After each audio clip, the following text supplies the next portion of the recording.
Hello friends, इस video के अंदर मैं आपके साथ चर्चा करूंगा कि अगले हफ्ते क्यों गिर सकते हैं बाजार। गिरने का मतलब ये है कि प्रॉफिट बुकिंग हम एक्सपेक्ट कर रहे हैं कि नेक्स्ट वीक में आ सकती है या उसके अगले नेक्स्ट वीक में, पर बाजार में तेज़ी करने का मूड बिल्कुल नहीं है। और तेज़ी करेंगे तो अपने स्टॉक्स स्पेसिफिकली जो हमारे को एक बॉटम फिशिंग की अपॉर्चुनिटीज़ दे रहे हैं और जहाँ पर वैल्यू बाय हैं वहाँ को अगर हम छोड़ दें तो इंडेक्स के अंदर अगर हम बात करें तो आपके सामने आज मैं सबसे पहले निफ्टी बैंक की बात करूंगा, उसके बाद निफ्टी की बात करूंगा, फिर डाउ जोन्स इंडस्ट्रियल एवरेज का वीकली चार्ट आपके स्क्रीन पे है, उसके बाद इसका मंथली चार्ट आपके स्क्रीन पे है। अब क्यों हमें ऐसा लगता है कि भाई बाजार इस समय पर बहुत अच्छी तो तेज़ी कर रहे हैं, लेकिन फिर भी यहाँ पर अलर्ट रहने की बहुत ज़्यादा ज़रूरत है। क्यों मुझे लगता है कि ऐसा अलर्ट रहना ज़्यादा ज़रूरी है? सबसे पहली बात अगर मैं आपके साथ करूँ कि इस हफ्ते जो बाज़ारों में हुआ, अगर आप उसको एक बार गौर फरमाए उस पर, तो आपको पता चलेगा कि जापान के बाज़ार, ऑस्ट्रेलिया के बाज़ार, कोरिया के बाज़ार, ताइवान के बाज़ार और यूरोप के बाज़ार जनरली कमजोरी के साथ ही क्लोज हुए हैं, लेकिन इतनी कमजोरी नहीं है जितनी डाउ जोन्स इंडस्ट्रियल एवरेज के अंदर है। अब यूएस के बाज़ारों में कमजोरी क्यों है, वो एक समस्या जो है उनके बाज़ारों में क्यों आ रही है और बाकी बाज़ारों में क्यों नहीं आ रही है। तो देखिएगा, सबसे पहली बात है कि डाउ जोन्स इंडस्ट्रियल एवरेज में गिरावट की जो संभावना है वो अभी भी व्याप्त है और भी गिर सकती है डाउ जोन्स इंडस्ट्रियल एवरेज के अंदर। और रीज़न है कि जहाँ पे रेट ऑफ इंटरेस्ट बढ़ रहे हैं तो वहाँ पर वो अपनी इकोनॉमी का स्लो डाउन जो है होता हुआ देखेंगे। और जो उन्होंने पिछले 10-12 साल में भैया करेंसी नोट छापे हैं और जो उन्होंने पैसा इकट्ठा किया है और बाज़ारों में जो पैसा डाल रखा है, तो भाई साहब वो जो पैसा है वो इन्फ्लेशन का मूल कारण बना हुआ है।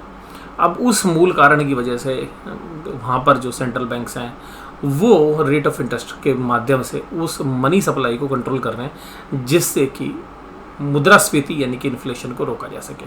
क्योंकि बहुत सारे नोट आपने छाप दिए तो सब लोगों के पास पैसे हो गए, अब उनकी बाइंग पावर बढ़ गई।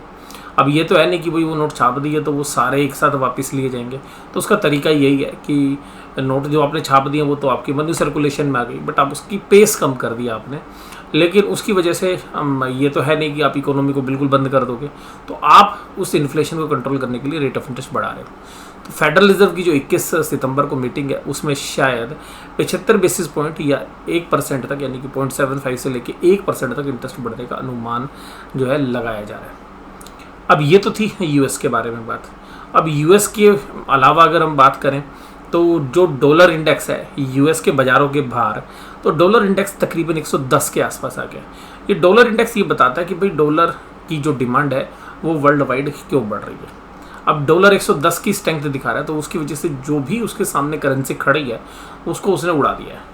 आप ये देखिएगा कि हमारी करेंसी जो अभी आज से 4-5-6 महीने पहले 76-77 पे चल रही थी, वो भी 80 के आसपास आ गई। यानी कि एक डॉलर को खरीदने के लिए हमें 80 रुपये देने पड़ते हैं, लगभग 20-25 पैसे की कमी रह गई है। और वो मुझे लगता है कि इस 15 दिनों की अवधि के दौरान, यानी कि जब तक 21 तारीख आएगी तब तक आप 80 रुपये के पार जो है रुपये को जाता हुआ देखेंगे। और रुपये में मुझे एक इनहेरेंट कमजोरी नज़र आ रही है और उसका मेन रीज़न है डॉलर इंडेक्स का मजबूत होना।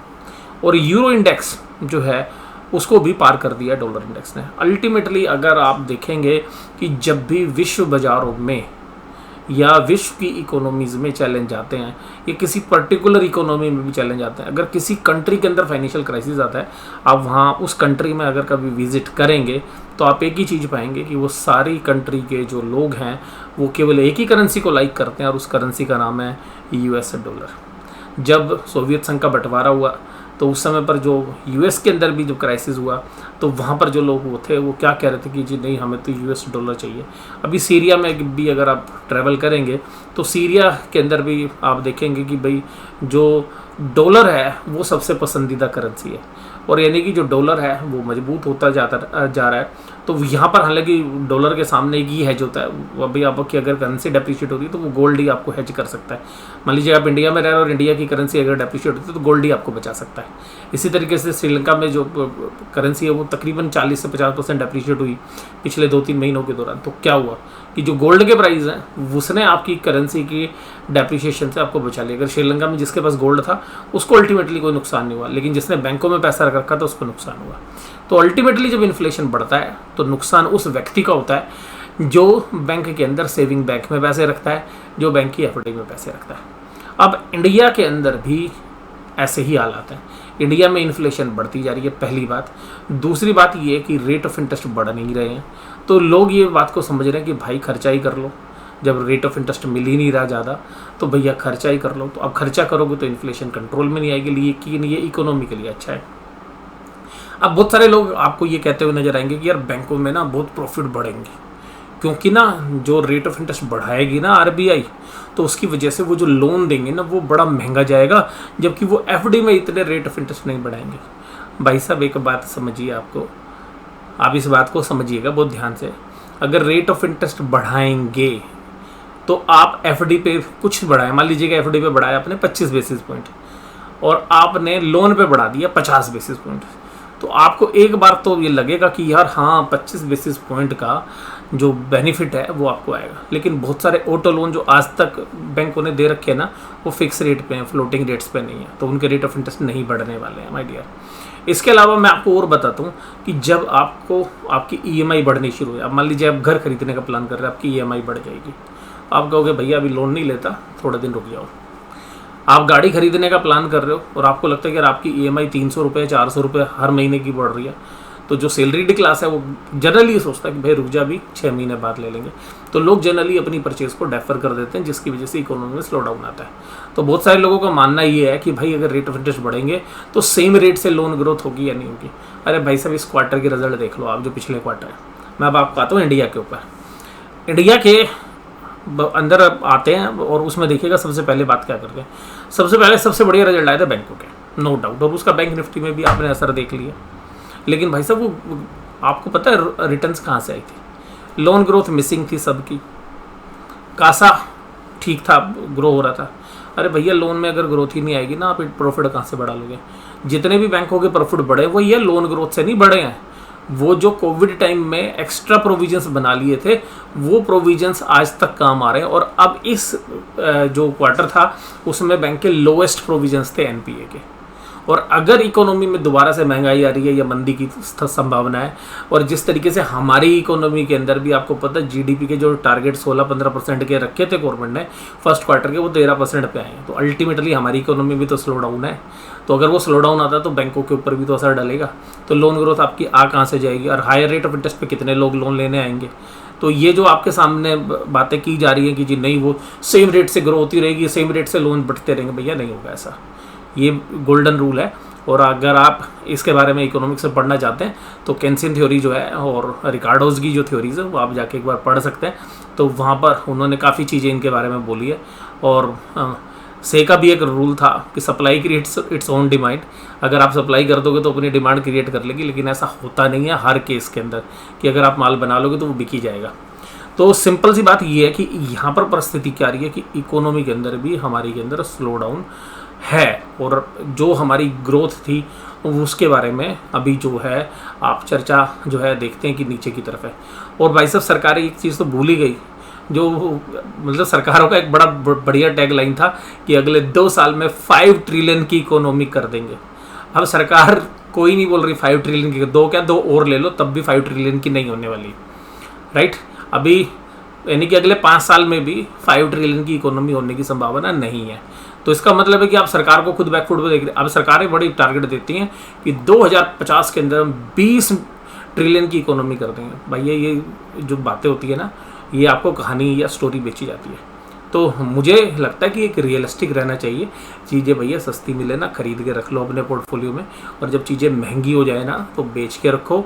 और जहाँ पर वैल्यूएशन है ना वो उसी को अगर आप भगवान मानोगे तो आप लॉन्ग टर्म में पैसे बनाओगे। अब मैं बात करता हूँ बाजारों पे। अब देखिएगा निफ्टी बैंक, आपको निफ्टी बैंक की 10 कैंडल देखिए। अगर निफ्टी बैंक की 10 कैंडल अगर आप देखेंगे ना भाई साहब, तो आपको ना 10 कैंडल में से 7 कैंडल ग्रीन मिलेंगी। और ऐसा ना पूरे चार्ट पे आपको कहीं भी देखने के लिए मिलेगा कि आप अगर 10 कैंडल देखें और 7 कैंडल इतनी बड़ी वाली ग्रीन आपको मिल भी जाएंगी, लेकिन इतनी जबरदस्त ग्रीन कैंडल आपको मिल जाए ऐसा आपको पॉसिबल ही नहीं है। और ये मैं वीकली चार्ट में बात करूँ, एक दिन के चार्ट की नहीं, क्योंकि एक हफ्ते के अंदर अच्छे से डिसाइड हो जाता है कि यहाँ तेज़ी थी या मंदी थी। तो ये चीज़ तो क्लियर है कि अगर 10 में से आपकी 7 कैंडल ग्रीन है तो भाई इससे ज़्यादा मजबूती तो कभी नहीं रही। अगर आप इवन जब रनअप आया था 2021 में तब भी नहीं थी। तो वहाँ पर भी वीकली चार्ट पर इतनी बढ़िया तेजी नहीं थी। तो सिंपल सी मैं स्टोरी बताता हूँ आपको। देखिएगा, अगर इस बाजार को 100 रुपये से स्टार्ट करें, हम मानते हो इस लेवल तक पहुँचाएं यानी कि 39,420 तक, तो मान लीजिएगा आपको इस बाजार को बढ़ाने के लिए 300 रुपये की और जरूरत पड़ती है 100 रुपये के बेस से, तो आपको 400 रुपये की जरूरत पड़ेगी। मान लीजिए अब इस बाजार को आप 400 से, इस 39,000 से अगर आप 40,000 करना चाहते हैं या 42,000 रुपये करना चाहते हैं, तो माय डियर ध्यान रखिएगा, अब आपको 300 रुपये से काम नहीं चलेगा। इस ऊपर की लेवल पे आपको और माल खरीदने के लिए 300 की जगह 900 रुपये चाहिए। तो इसीलिए आप देखेंगे कि जब भी बाजारों के अंदर फंडामेंटल्स के अगेंस्ट रैली होती है तो ऊपरी लेवल्स पर सेलिंग प्रेशर आता है, लेकिन उस समय तक आपको एक कहानी बेच दी जाती है, इंडिया ग्रोथ स्टोरी, इंडिया का 5 साल का टारगेट, 10 साल का, 15 साल का, और रियलिस्टिक व्यू आपके सामने पेश नहीं किया जाता है मीडिया के अंदर भी। और यही रीज़न है कि एक बाइंग इंटरेस्ट रहता है और लोग तब तक खरीदते हैं जब तक उनके पैसे ख़त्म ना हो जाए। और बड़ा प्लेयर और या ऑपरेटर, हो सकता है कि अभी बैंक निफ्टी में 500-700 हज़ार पॉइंट की रैली और हो जाए, मैं इस बात को मना नहीं कर रहा हूँ, लेकिन ध्यान रखिएगा, बात यह है कि भाई साहब जो है हलाल तो होना है। और हलाल कौन होगा? जो तेज़ी में एक्स्ट्रा ऑर्डिनरी बाय करने की कोशिश करेगा। तो बाज़ार ऊपरी लेवल पर हमेशा फंसाता है और उस समय पर इतना ऑप्टिमिस्टिक आपको कर दिया जाता है, इतना ऑप्टिमिस्टिक कर दिया जाता है कि आप ये कहोगे कि भाई साहब अब भाई तो भैया इंडिया ना जो है बहुत स्पीड से 15% 20% की रेट से और आपको बड़े बड़े टारगेट देता है। मैं यही बोलता हूँ, जब बाजार गिरता भी है ना तो लोगों को बहुत पेसिमिस्टिक करते हैं। तो मैं यही कहता हूँ कि नीचे के लेवल पर खरीदने का समय होता है, बेचने का नहीं होता है। तो अगर आप गोल्डन रूल भी देखें कि हमारी जो वैल्यूशन है वो किस तरीके से काम करता है, अगर आप बाजार को आगे बढ़ाना है तो आपको डबल कैपिटल की जरूरत है बुल्स को, और इंटरनेशनल जो माहौल है उसके हिसाब से जो हमारी इकोनॉमिकल कंडीशंस हैं अगर उनकी बात करें तो भाई साहब बाजार मुझे पर्सनली ओवर वैल्यूड लग रहे हैं। और जो लोग बैंकिंग ग्रोथ की बात कर रहे हैं मुझे वो ग्रोथ भी नहीं लग रही। और सबसे खास बात ये कि जब ये स्लो डाउन आता है तो एनपीए भी होने शुरू हो जाते हैं, ये एनपीए की बढ़ने की मात्रा भी हो जाती है। तो जो लोग बहुत ज़्यादा बुलिश है फाइनेंशियल, और हमारे यहाँ पे फाइनेंशियल कोई सस्ते वैल्यूशन पे तो नहीं मिल रहा है। बजाज फाइनेंस का शेयर 70-80 के पी पे मिल रहा है, इसी तरीके से बजाज फिनसर्व का शेयर मिल रहा है। बट एक ही चीज़ है कि आपको एक स्टोरी बेची जा रही है। अब भैया जो स्टोरी में फंसेगा वो नीचे के भाव है, और जो बड़े प्लेयर्स हैं वो भैया दूसरी स्टोरी चला के उन्हीं शेयर्स को नीचे गिराएंगे भी और आपसे ही वही माल सस्ते रेट में बिकवाएंगे भी। तो ध्यान रखिएगा, जो भी आप लें इस समय पर फिलहाल तो बिल्कुल अलर्ट होकर लें। ट्रेड कर रहे हो कोई दिक्कत नहीं है, ट्रेड करो, तेज़ी चल रही है तेज़ी करो और अपना स्टॉप लॉस लगाओ। लेकिन मुझे लगता है कि भाई साहब मूड माहौल आपको अभी बहुत तेज़ी का है, लेकिन अगर मैं जब गिर जाए बाजार और 4 दिन बाद आके 10 दिन बाद आपको आके कहूँ कि जी नहीं जी देखो बाजार गिरेगा अब, या जैसे नॉर्मली सोशल मीडिया पे होता अब तो गया बाजार, भैया तब नहीं है। समझदारी इसी में, जब तेज़ी है ना तो मंदी जो होने की संभावना है उसको ध्यान रखो। इसका मतलब ये नहीं कह रहा कि अपना माल बेच दो, माल उस समय बेचना जब आपको रिवर्सल नज़र आए, यानी कि जब आपको लगे कि हाँ गिर सकता है।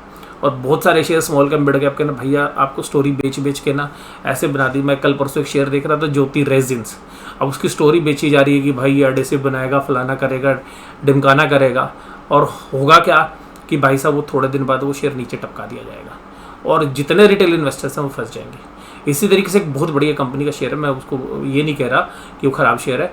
आपने देखा होगा एक न्यूलैंड लैब नाम से कंपनी पिछले साल बड़ी चर्चा में रही और बड़े बड़े इन्वेस्टर्स उसमें लगा रहे थे, लेकिन हुआ क्या, रिटेलर्स को आज के जो प्राइस हैं उनसे तकरीबन 40 से 50% ऊपर जो है सबको फंसा दिया गया और शेयर वहाँ से 30 से 40% नीचे हो गया। अच्छी कंपनी है नो डाउट। उसके अलावा अगर आप देखेंगे बहुत सारी कंपनी TTML के शेयर्स में आप देखेंगे कि लोगों ने एक तरफा तेजी की और बाद में जो है ऊपरी लेवल से वो शेयर्स आधा हो गया। और ये नहीं है कि आधा हो गया तो चलो कोई बात नहीं डबल हो जाएगा, बात ये ना भाई डबल होने की संभावना जिंदगी भर नहीं है। तो वो जो चांसेस है, इसी तरीके से बहुत सारे, एक और शेयर देख रहा था मैं टीना रबर्स नाम से, ऐसे ही पिछले साल एक शेयर था साधना नाइट्रो।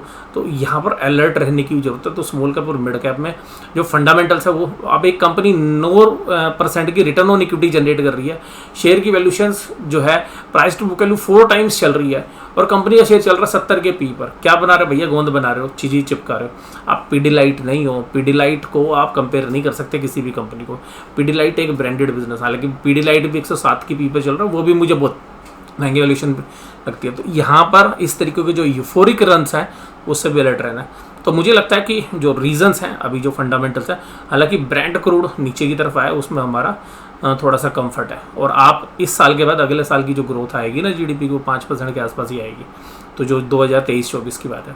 तो इस सब एंगल से अगर आप देखें, मुझे पर्सनली ऐसा लगता है कि बहुत सारे शेयर्स हैं, मैं ये नहीं कह रहा सारे शेयर्स हैं, अभी भी 30-40% शेयर आपको बहुत अच्छे वैल्यूशन मिल रहे हैं, लेकिन 60-70% जो शेयर चले ना वो ऐसी वैल्यूशन पे ना भैया वो जिंदगी में उनके कभी भाव नहीं आएंगे बाजार गिर गया तो। और ये हर साल होता है। 2008 में बहुत सारे शेयर्स थे भाई साहब, 1000 शेयर्स कम से कम ऐसे होंगे जो मतलब 400-400 300-300 में चलते थे, और आज जो है वो 3-4-5 रुपए में या कंपनी बंद हो गई। कम से कम 1000 शेयर होंगे ऐसे। निफ्टी 50, अब निफ्टी 50 में थोड़ी सी वीकनेस है, हालांकि चार्ट इसके भी स्ट्रॉन्ग है, लेकिन अब बात ये है कि जब पैसा निकलना शुरू होता है ना भैया नई स्टोरी बना देते हैं।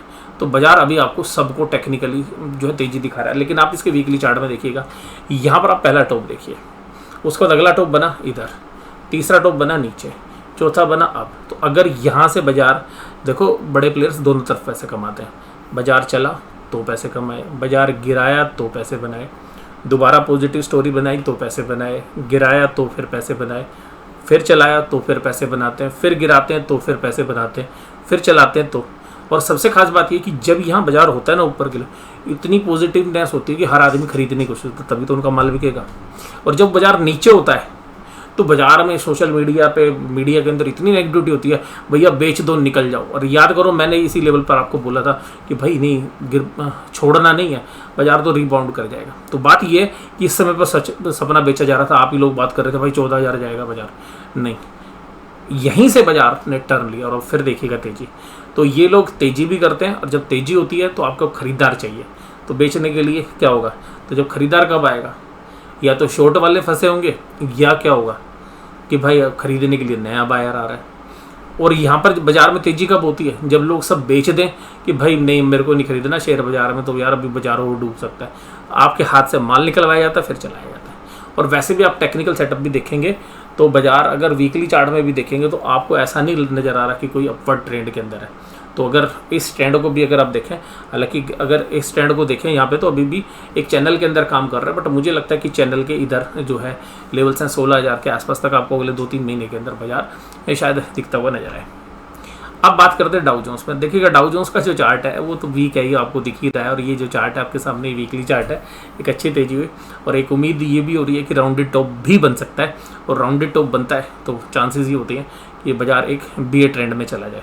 और एक सबसे खास बात ये है कि अगर मंथली चार्ट के ऊपर अगर हम देखें और 21 पीरियड का यानी कि 21 महीने के पीरियड का देखें तो एक बनता है केस ऑफ डेथ, और ये चांसेस बन रहे हैं केस ऑफ डेथ पैटर्न जो है डाउ जोन्स में बन सकता है। और अगर डाउ जोन्स में भैया केस ऑफ डेथ होगा तो ध्यान रखिएगा पूरे वर्ल्ड की इकोनॉमी को अफेक्ट करता है। जब हम 2008 में थे ना तो ऐसे हो रहा था, डाउ जोन्स गिर रहा था, हम नहीं गिर रहे थे, लेकिन जब 10-15 दिन बाद हम गिरे ना तो भाई साहब डाउ जोन्स संभल गया था, लेकिन हम नहीं संभले थे, और फिर हमने वहाँ से 30-40% का 50% का डाउनफॉल दिया था। 6100 का जो इंडेक्स था वो 3100 पे हमने देखा था, हालांकि गया तो 2900 कुछ था, बट वो इंट्राडे बेसिस पे था। तो अब यहाँ पे देखिएगा तो जो केस ऑफ डेथ पैटर्न होता है वो जनरली क्या होता है कि बाजार जब एक टॉप बनाता है नया लाइफ टाइम, उसके बाद जब बाजार डाउन आता है, और डाउन करने के बाद एक जो है ऊपर का ट्रेंड देता है 21 ट्रेडिंग पीरियड का, और उसके बाद अगर कोई फॉल होता है जैसा अब ये फॉल हो रहा है, अगर ये फॉल यहाँ पर 30,000 के नीचे अगर होता है, तो अगर 30-29,000 जो भी अभी लो है डाउ जोन्स के, उन लो के अगर नीचे बाजार चला जाएगा तो किस ऑफ डेथ पैटर्न बनने की संभावना। और किस ऑफ डेथ पैटर्न जब बनता है तो ध्यान रखिएगा कैंडल्स इस तरीके से बनती है, और बाजार कम से कम 5 से 6 महीने के लिए जो है डाउन ट्रेंड में चला जाता है, और बाजार के अंदर वॉल्यूम घट जाते हैं और बाजार बियर हो जाता है। तो मुझे ऐसा लगता है कि हालांकि इसके अभी केस ऑफ डेथ के जो है चांसेस नहीं लग रहे हैं, लेकिन कुल मिलाकर बाजार के अंदर एक ही चीज़ बोलूँगा मैं कि भाई नेक्स्ट वीक में या उसके अगले वीक में अलर्ट रहने की ज़रूरत है। खरीदो तो स्टॉप लॉस लगा के, या जो भी खरीदारी करो वो निवेश के एंगल से करो, ऐसी कंपनियों में मत फंस जाना जिनकी वैल्यूशन रीजनेबल है, या जिनके बारे में नई नई स्टोरी आप सोशल मीडिया पे पढ़ रहे हैं, सुन रहे हैं, जबकि फंडामेंटल्स लेवल पर वैसे कुछ भी नहीं है। ठीक है जी। तो जैसे मैंने आज कुछ कंपनी के नाम लिए, हालांकि वो सब कंपनी आपको समझाने के लिए थी, उन सारी कंपनीज में ना तो मेरी कोई सेल की, ना कोई बाय की, या किसी तरीके की कोई हमारी ना तो एडवाइस थी और ना कोई निवेश है, और ना हमने कभी किसी चैनल के ऊपर उन शेयर्स के बारे में बात की है। वो जो भी राय थी वो सब इंडिपेंडेंट थी, जिन भी शेयर्स के बारे में मैंने आपके साथ बात की। तो आज की चर्चा मैं यहीं पर समाप्त करता हूँ। वीडियो कैसी लगी बताइएगा मुझे, और मैं बस यही कहता हूँ कि तेजी के अंदर ये अलर्ट रहने की ज़रूरत होती है, और मंदी के अंदर ना कॉन्फिडेंस दिखाने की ज़रूरत होती है। तो बाजार लोअर लेवल पे हो, कॉन्फिडेंस दिखाओ, ऊपर हो भैया अलर्ट रहो, मत काटो अपनी पोजीशंस, बट अलर्ट जरूर रहो। तो मुझे लगता है कि अब इस समय पर अलर्ट रहने की जो है सख्त ज़रूरत है। तो वीडियो आपको कैसी लगी जरूर से मुझे कमेंट बॉक्स में बताइए। वीडियो देखने के लिए धन्यवाद। Thank you very much.